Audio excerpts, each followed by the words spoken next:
Welcome back to the Market Chronicles, everybody, episode number 9, and we are diving deep into global finance today. If you're at all interested in what's shaping the world economy, this is going to be a good one. And for our YouTube viewers, don't forget to hit that subscribe button so you don't miss any future deep dives. We're looking at some comments today from Raoul Pal, pretty well-known macro investor, right? Yeah, he had a really interesting conversation with another expert, and they were unpacking all the connections between the US dollar and Chinese economic policies, global liquidity, that kind of thing. Yeah, the dollar is kind of a big deal. Huge. I mean, one of the things that Powell was talking about was how a strong dollar, it really restricts global liquidity. Makes sense. I mean, when the dollar gets stronger, it makes it way more expensive for other countries to service their debts. Exactly. Especially when you think about how much global lending is actually happening in US dollars, it's a lot. So any shift in the dollar. Yeah, you see central banks everywhere reacting to it. Oh, yeah, constantly. They're either tightening or easing policy based on what the dollar is doing. It's this constant back and forth. So then you bring China into the mix, and they've got their own set of challenges, right? Absolutely. They need to stimulate their economy. Which usually means... Easing monetary, easing printing money. But they're also really worried about the yuan weakening too much against the dollar. Yeah, it's a tough spot to be in. It is. Like walking a tightrope, too much easing. And yeah, the yuan weakens. You could see capital flight, inflation, all sorts of problems. But if they don't ease enough... The recovery could stall out. Exactly. And this is where Powell's idea of an air pocket comes in. He thinks there's a real risk of a liquidity crunch coming. Because of?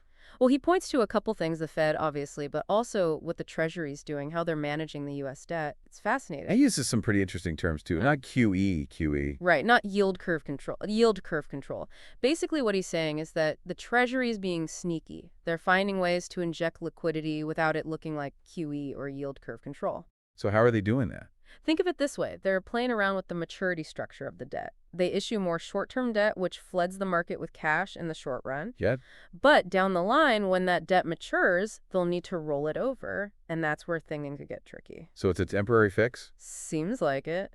Which might mean that the U.S. is going to have to actually ease monetary policy at some point to really support the global economy. I mean, let's face it, a weaker dollar would help a lot of countries out. China, Japan, Europe. All those guys carrying a lot of dollar-denominated debt. It would give them breathing room, let them stimulate their own economies more aggressively. And that's where Powell's theory about a U.S.-China game comes into play. Right. He thinks the U.S. might be using the strong dollar as leverage to get concessions from China. Like what?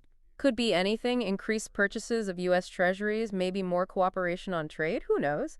But the U.S. has the upper hand here. It's like a high-stakes negotiation.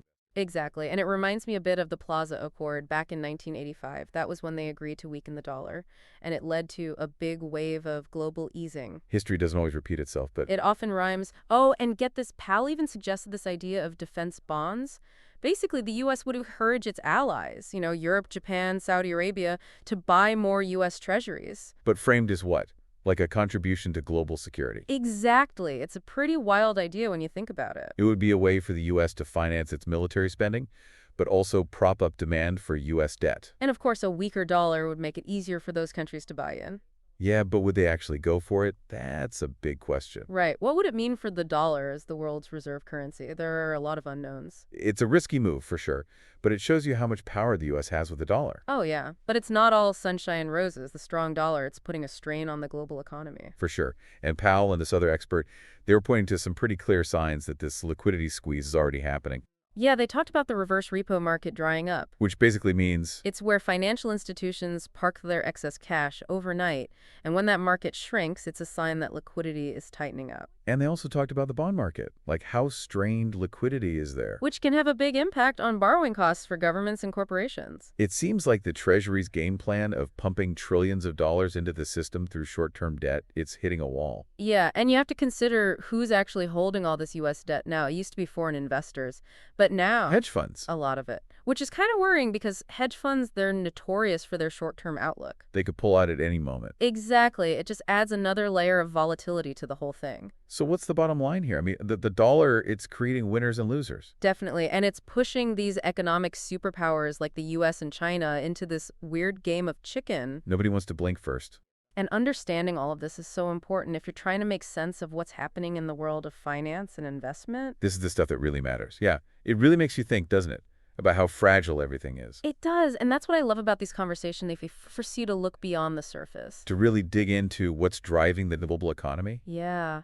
One thing that Pal said that really stuck with me was this idea that we're moving away from easy money Like we're at the end of an era. Almost the era of not QE, QE, all those unconventional tricks. It's got to end sometime, right? It does, and that has huge implications for investors. I mean, we've all gotten used to low interest rates, tons of liquidity in the system. What happens when that changes? That's the question, isn't it? Asset prices, investment strategies, everything gets reevaluated. It's like we've been playing with a safety net. And somebody just cut the ropes. Yeah, that's a good way to put it. It makes you realize how important diversification is, risk management, all that stuff. It's going to be a lot more volatile out there.